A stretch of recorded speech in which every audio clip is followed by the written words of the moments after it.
Pourquoi la persécution? On revient toujours au même point.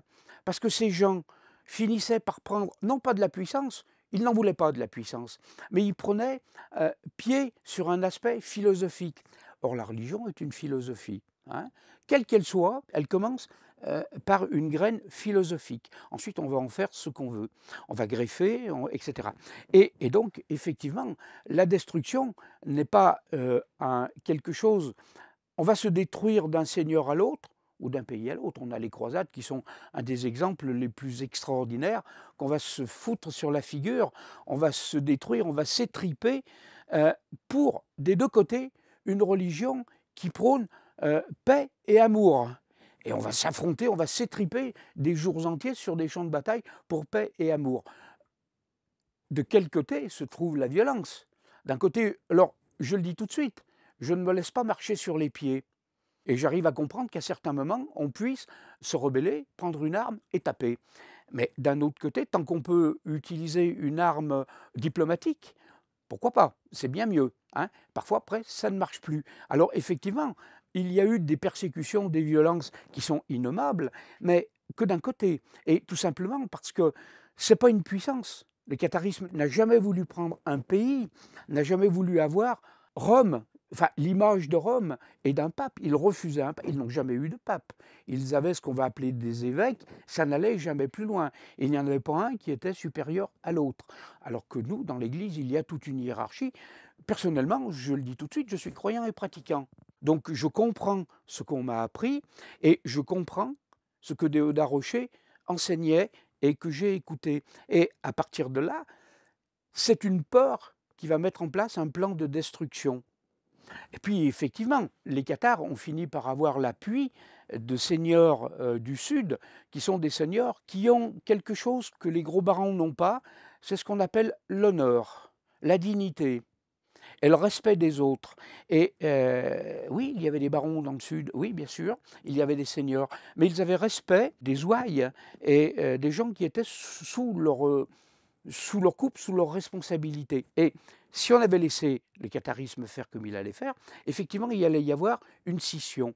Et arrive un moment, ces seigneurs qui prennent fait et cause pour les cathares en disant « foutez-leur la paix, ils ne vous demandent rien, ils emmerdent personne. Quand ils viennent chez nous, ils aident à réparer la charpente, ils vont travailler au champ, et qu'est-ce qu'ils veulent? Un bol de soupe et de la paille pour dormir, et ils repartent.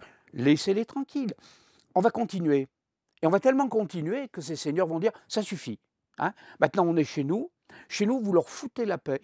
Ça ne va pas se passer comme ça, l'Inquisition va débarquer, et on sait avec quelle violence, pour des moines qui sont là pour prêcher la douceur, paix et amour, torturer quelqu'un dans des conditions qu'on connaît, ce n'est pas tellement quelque chose de très paisible ni amoureux.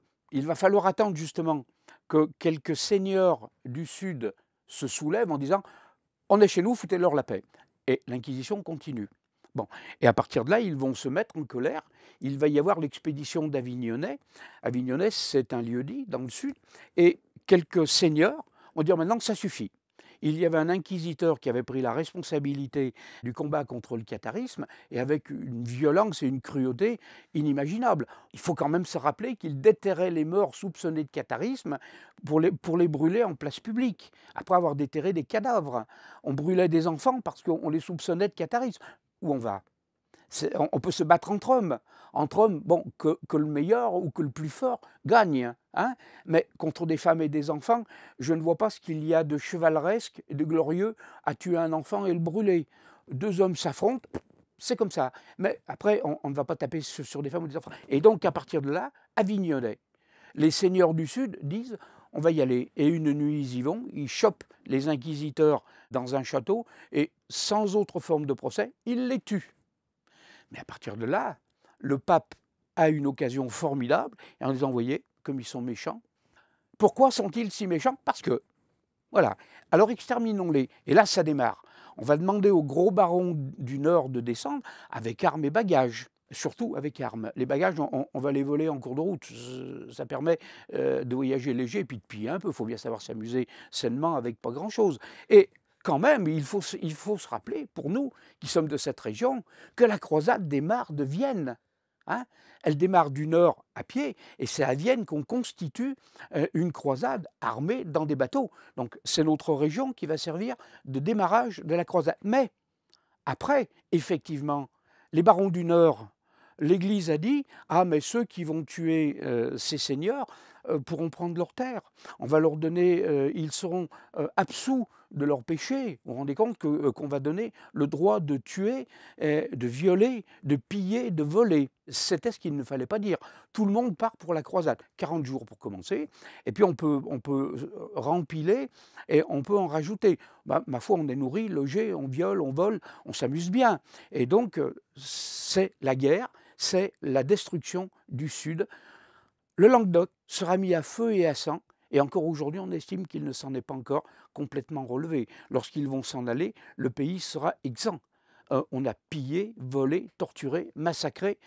On peut estimer à des milliers le nombre de morts dans le Sud.